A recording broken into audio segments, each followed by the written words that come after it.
दोस्तों आज की इस वीडियो में हम जानने वाले हैं इंडक्टिव मेथड क्या है और डिडक्टिव मेथड क्या है और इसकी इब्तिदा किसने की थी और इसके नेगेटिविटीज़ क्या हैं, उसके यूजेस क्या हैं। इससे पूरा रिलेटेड हम जानेंगे क्योंकि हर टीचिंग एग्ज़ाम में इससे रिलेटेड सवालात आपको देखने को मिलेंगे। आप कौन से भी टीचिंग से रिलेटेड एग्ज़ाम की प्रिपरेशन कर रहे हो तो ये आपके लिए डेफिनेटली हेल्पफुल रहेगी। हम बहुत बार इसको पढ़ लेते हैं लेकिन एग्ज़ाम में इसका सही क्वेश्चन आने पर सही आंसर जो है टिक नहीं कर पाते, कंफ्यूज हो जाते हैं। तो इससे आप बिना कंफ्यूज हुए हम किस तरीके से इस मेथड को याद रख सकते हैं वो भी मैं आपको आखिर में बताऊंगी। तो आप इस वीडियो को ज़रूर से एंड तक देखिएगा।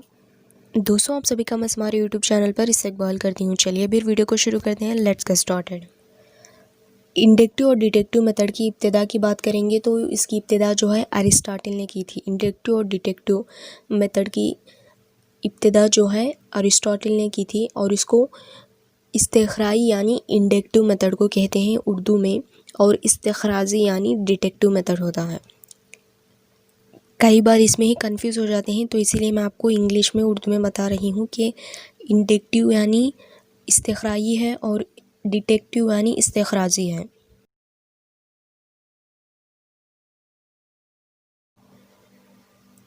इस्तिखराई तरीक़ा इंडक्टिव मेथड, इसमें जो है मालूम से नामालूम की तरफ बच्चों को पढ़ाया जाता है।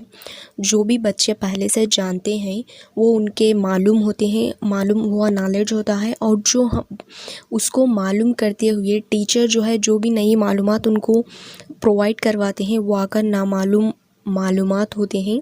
तो इस मेथड में मालूम से नामालूम की तरफ पढ़ाया जाता है और आम से ख़ास की तरफ, ठोस से मुजर्रिद की तरफ, आसान से मुश्किल की तरफ पढ़ाया जाता है, नीचे से ऊपर की तरफ और मिसाल से उसूल की तरफ।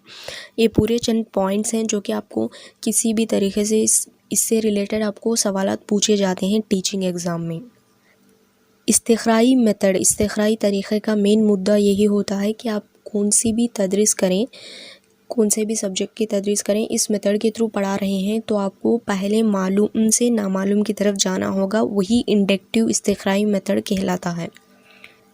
ठोस से मुजर्रिद की तरफ यानी ठोस से मुजर्रिद की तरफ जाना ऐसा होता है जैसे कि ठोस यानी जो बच्चा को मालूम है, जो बच्चा महसूस कर सकता है, छू सकता है, वैसी चीज़ें ठोस होती हैं। और मुजर्रिद यानी बच्चों को ख़यालात में लेकर जाना, इमेजिनेशन कराना।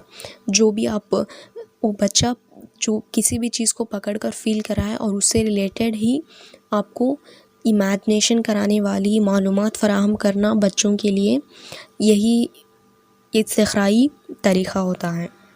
ऐसा ही होता है कि नीचे आसान से मुश्किल की तरफ, यानी जो भी बच्चे मालूमात होती हैं वो उनके लिए आसान मालूमात होती हैं और उससे मुताल्लिक़ आपको आसान से मुश्किल की तरफ पढ़ाती हैं। जो कि उनको नहीं मालूम, जो भी मालूमात है वो भी आप उनको फ़राहम करते हैं। और इसी तरह नीचे से ऊपर, फिर मिसाल से उसूल की तरफ। पहले कोई मिसाल देकर पढ़ाना, आप जो भी तदरीस कर रहे हैं उससे रिलेटेड आप कोई मिसाल के ज़रिए पढ़ाना और उसके बाद जो है उसका उसूल बताना। ये तरीक़ा इस्तिखराई तरीक़ा कहलाता है। ये जो 4-5 पॉइंट्स हैं उससे रिलेटेड आपको घुमा फिरा कर सवालात पूछे जाते हैं तो इसको याद रख लीजिएगा। इसका मेन मकसद यही है कि आपको आसान से मुश्किल की तरफ ले जाकर आपको तदरीस करना है। आप जो भी तदरीस कर रहे हैं उससे रिलेटेड बच्चों को जो मालूमात पहले से हैं उससे ताल्लुक़ात बनाते हुए उनको नए मालूमात फ़राहम करना, यही इसका मेन मकसद है। तो दोस्तों आप इसमें जो है लर्निंग बाय डूइंग का काम होता है। इसमें जो है बच्चों को ओपन एंडेड क्वेश्चंस पूछने का मौका मिलता है। आपको कोई पकड़बंदी नहीं होती कि आपको इतने ही क्वेश्चंस पूछने हैं, इतने ही। ओपन एंडेडली आप सवालात पूछ सकते हैं जिससे कि बच्चों में और टीचर में जो है राब्ता अच्छे से कायम होता है।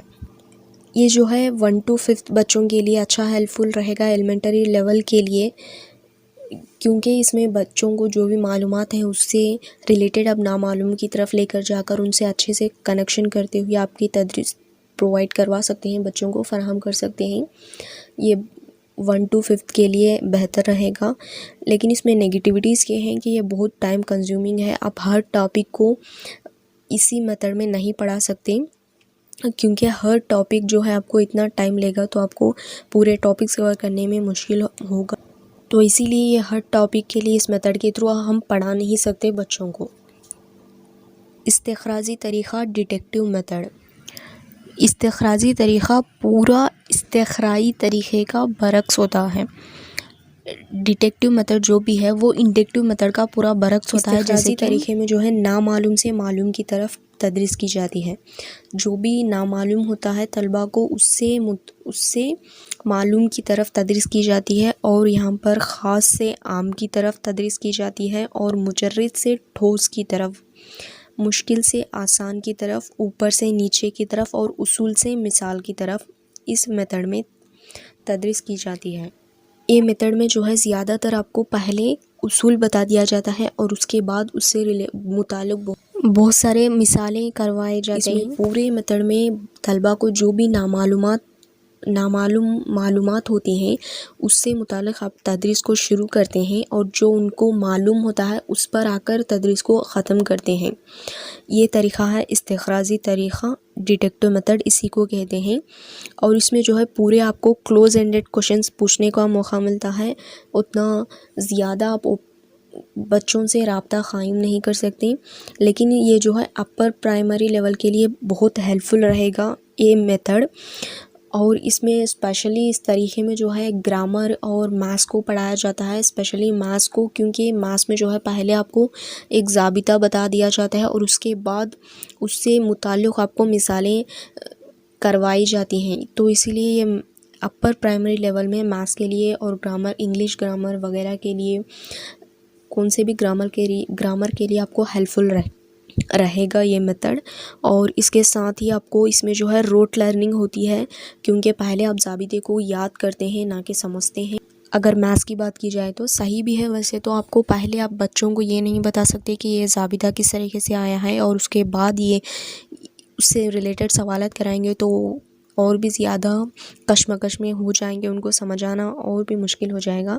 تو اسی لیے یہ میتھڈ جو ہے اپر پرائمری کے لیے ہیلپ فل ہے، جو کہ بچے پہلے سے جانتے ہیں، تھوڑے بہت ان کو بیسکس پتہ ہوتا ہے، تو اس لیے ان کے لیے ہیلپ فل رہے گا یہ میتھڈ، استخراجی میتھڈ.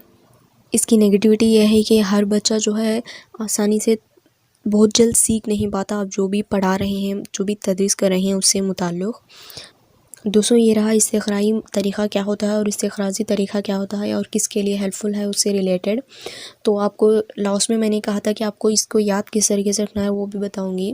تو اس کو یاد رکھنے کے لیے آپ ایک اچھا سا ٹرک کہہ سکتے ہیں، جو کہ میں بھی یوز کرتی ہوں. آپ صرف ایک میتھڈ کو یاد رکھ لیجئے گا، کسی ایک میتھڈ کو. آپ کی پسند ہے کہ آپ استخرائی میتھڈ کو یاد رکھنا چاہتے ہیں تو استخرائی کو رکھ لیجئے گا، اور استخراجی کو یاد رکھنا چاہتے ہیں تو استخراجی کو یاد رکھ لیجئے گا. لیکن اب کلیئر ہو جائیے، آپ جو بھی استخرائی کو یاد رکھ رہے ہیں تو آپ اس کا انگلش میں بھی آپ کو استخرائی طریقہ کو انگریزی میں جو ہے انڈکٹیو کہتے ہیں، اور اس کے بعد اس سے ریلیٹڈ اس کے پوائنٹس کو یاد رکھ لیجئے گا. اور جو بھی آپ یاد رکھتے ہیں اس کا برعکس ہوتا ہے دوسرا. تو اس طریقے سے آپ یاد رکھ سکتے ہیں اس میتھڈ کو. تو دوستوں یہ رہا آج کا ایک ویڈیو جس میں کہ ہم نے ایک میتھڈ کو ڈسکس کیا ہے. آپ کے لیے ہر ٹیچنگ ایگزام کے لیے ہیلپ فل رہے گا. آپ کو پسند آئے تو لائک کر دیجیے گا، کامنٹ کر کے بتائے گا کہ ویڈیو کیسی لگی. اس میتھڈ سے ریلیٹڈ کوئی بھی ڈاؤٹ ہو تو آپ ہمیں کامنٹ کر کے ضرور بتائیے گا. آپ کے دوستوں کے ساتھ بھی شیئر کریے گا. سبسکرائب نہیں کیا ہو تو ابھی تک سبسکرائب کر کے ضرور سے بیل بٹن کو پریس کر لیجیے گا. ملتے ہیں اگلے ویڈیو میں بہت ہی جلد.